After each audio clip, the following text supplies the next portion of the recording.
എപ്പോഴും നമുക്ക് സംഭവിച്ചത് നല്ലതെന്നല്ലേ വിചാരിക്കുക. ചിലപ്പോൾ ഇതിൽ നിന്നായിരിക്കും വേറെ ഉണ്ടാവുക. എത്രയോ നല്ലതുകൾ ഉണ്ടാവേണ്ടത് ഇവിടെ നിന്നായിരിക്കും. ഹസീബ് ഒരു ലിവർ കംപ്ലൈൻറ്റ് ഉണ്ടായി എന്ന് എൻ്റെ അടുത്ത് പറഞ്ഞു.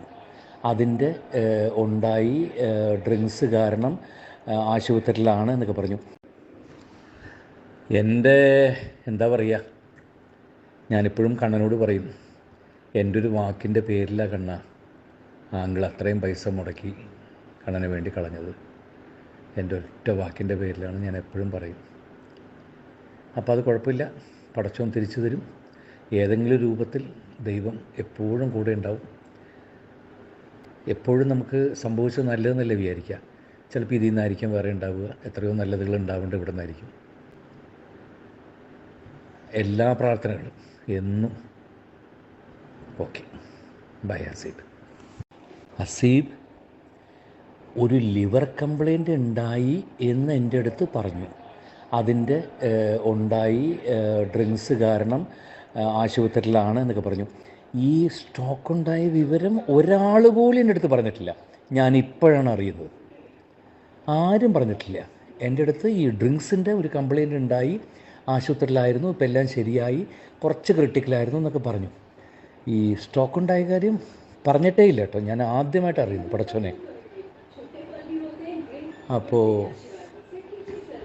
എന്തായാലും എല്ലാ പ്രാർത്ഥനകളും അടുത്ത പ്രാവശ്യം മീൻസ് ഈ മാസം ഒരു 10 ദിവസം കഴിഞ്ഞാൽ കേരളത്തിൽ വരുന്നുണ്ട്. അപ്പോൾ ഞാൻ ആലപ്പുഴ വരാം, വന്നിട്ട് നേരിട്ട് കണ്ടോളാം. അതായത് നമ്മളെ മല്ലു സിംഗില്ലേ, ഒരുപാട് വർഷങ്ങൾക്ക് മുമ്പ് ഇറങ്ങിയിട്ടുള്ള ഒരു മലയാള പടം, അന്ന് അത് വമ്പ ഹിറ്റ് ചെയ്യുന്നത്. അതിൻ്റെ ഒരു 2ാം ഭാഗം പടം ഉണ്ടായിരുന്നു, ഹാപ്പി സർദാർ എന്ന് പറഞ്ഞിട്ട്. ഒരു പഞ്ചാബിക്കൊക്കെ പോയിട്ട് അവിടെ നിന്ന് ആൾ വരുന്ന, അത് 2018-19 കാലഘട്ടത്തിലാണ് റിലീസായത്. ആ പടം ഒരു മുടക്കാച്ചേർക്കായ ഒരു പ്രൊജക്റ്റ് ചെയ്യുന്നത്. അതായത് ആരും ഏറ്റെടുക്കാനില്ലാതെ, പൈസയും കൊടുക്കാനില്ലാതെ, ആകെ കണ്ട് ഒരു ഡൗൺ ആയി പോയി പ്രൊജക്റ്റ് ചെയ്യുന്നത്. അപ്പോൾ ആ നേരത്താണ് ജയറാം ഹസീബ് എന്ന് പറയുന്ന ഒരു പ്രൊഡ്യൂസറെ വിളിക്കുന്നത്. ജയറാം വിളിച്ചിട്ട് പറയാണ്, ഒന്നുകൊണ്ട് പേടിക്കണ്ട, പടം പൊട്ടാണെങ്കിലും ഞാൻ ഒപ്പം ഉണ്ടാവും, ജയിക്കുകയാണെങ്കിലും ഒപ്പം ഉണ്ടാവും, രണ്ടു വന്നാലും ഞാൻ കട്ട സപ്പോർട്ടായിട്ട് ഉണ്ടാവും എന്ന് പറഞ്ഞിട്ട് ജയറാം എന്താക്കാണ്, ആ പൊടി തട്ടിപ്പോയ ആ ഒരു ഹാപ്പി സർദാർ പൊടി തട്ടിയെടുത്ത് ഹസീബിനെ കൊണ്ട് പൈസ മുടക്കി അത് പ്രൊഡ്യൂസ് ചെയ്യിപ്പിച്ച് അവസാനം ആ പടം ഇറങ്ങി തിയേറ്ററിൽ എത്തിയപ്പോൾ 8 നില പൊട്ടി. സത്യം പറഞ്ഞു കഴിഞ്ഞാൽ ഹസീബിനെ കുറ്റം പറയാതിരിക്കാൻ നിർമ്മാണം. കാരണം കാളിദാസ് ജയറാമിനൊക്കെ വെച്ചിട്ട് ആരെങ്കിലും പടം എടുക്കുമോ? നമുക്കൊരു ഡിക്കോ അല്ലെങ്കിൽ ടൊവിനോ അങ്ങനെയുള്ള വലിയ വലിയ ആൾക്കാരൊക്കെ വെച്ചിട്ട് ആ ഒരു പടം എടുക്കുമ്പോൾ അതിനൊരു ഇതിൽ, കാളിദാസ് എന്ന് പറഞ്ഞാൽ അഭിനയിച്ച അധിക പടങ്ങളും പൊട്ടി പൊളിഞ്ഞു നിൽക്കുന്ന സമയമാണ്.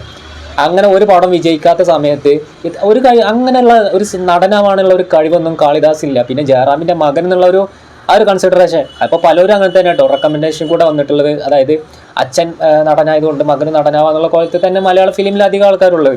അപ്പോൾ അത് കുറ്റം പറയില്ല, ഓരോരുത്തർ വ്യക്തിപരമായിട്ടുള്ള കാര്യങ്ങളാണ്. പക്ഷേ ഇതിന് ശേഷം ഹസീബിന് സ്ട്രോക്ക് വന്ന് തുടർന്ന് സംഭവിച്ചിട്ടുള്ള കാര്യങ്ങൾ ഹസീബിന്റെ സഹോദരി തന്നെ പറയുന്നുണ്ട്. അന്ന് കേട്ടോ നിങ്ങൾ. ഒരു സഹായം ചെയ്തിട്ടില്ല. ആ ഒരൊറ്റ പടം കൊണ്ട് ഹസീബിന് ഒരുപാട് ബുദ്ധിമുട്ടുണ്ടായി, ഒത്തിരി ബുദ്ധിമുട്ടുണ്ട്. സത്യസന്ധമായിട്ടുള്ള കാര്യമാണ്.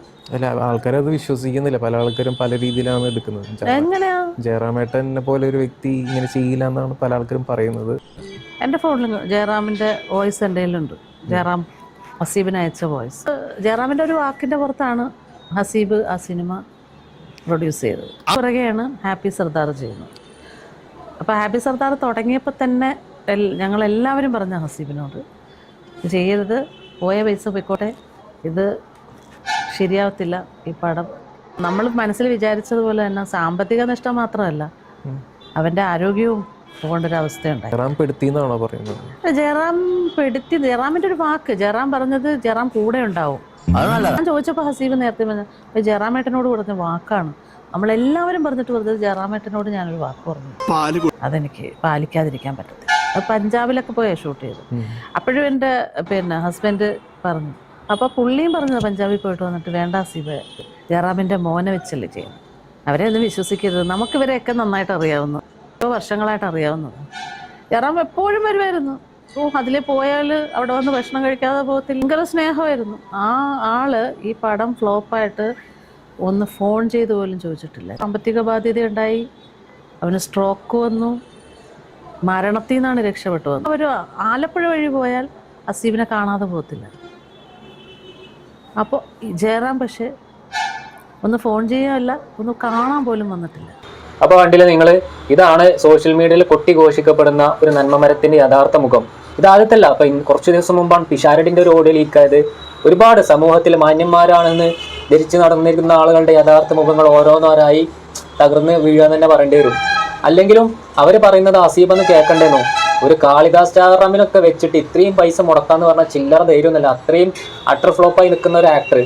പ്രത്യേകിച്ച് മല്ലു സിംഗ് പോലുള്ള പടമൊന്നും അതിന് ഫസ്റ്റ് ഭാഗം തന്നെ വലിയ, അത് കുറേ മുമ്പ് അന്ന് ഇറങ്ങിയതുകൊണ്ട് ആ കാലഘട്ടത്തിൽ വിജയിച്ചു എന്നുള്ളൂ. അല്ലാതെ വലിയ കഥയുള്ള പടമൊന്നല്ല അത്. അത്തരത്തിലുള്ള പണ്ടിപ്പോൾ പ്രേത സിനിമ ഈ കാലഘട്ടത്തിൽ ഇറങ്ങിയ വിജയിക്കൂല, ആകാശവാങ്കി മറ്റേതൊക്കെ. അത് ആ കാലഘട്ടത്തിൽ വിജയിച്ചു പോയി എന്നുള്ളൂ. പ്രത്യേകിച്ച് ഒരു കാളിദാസിനെ വെച്ച് കണ്ടൊന്നും എടുക്കാൻ പാടില്ലായിരുന്നു. ഏതായാലും ജയറാമിൻ്റെ യഥാർത്ഥ സ്വഭാവം ഇപ്പോൾ ചുരുളഞ്ഞുകൊണ്ടിരിക്കുകയാണ്. എന്താണ് നിങ്ങളുടെ അഭിപ്രായം? നിങ്ങൾ കമൻറ്റ് ബോക്സിൽ അറിയിക്കട്ടോ. ഓക്കെ.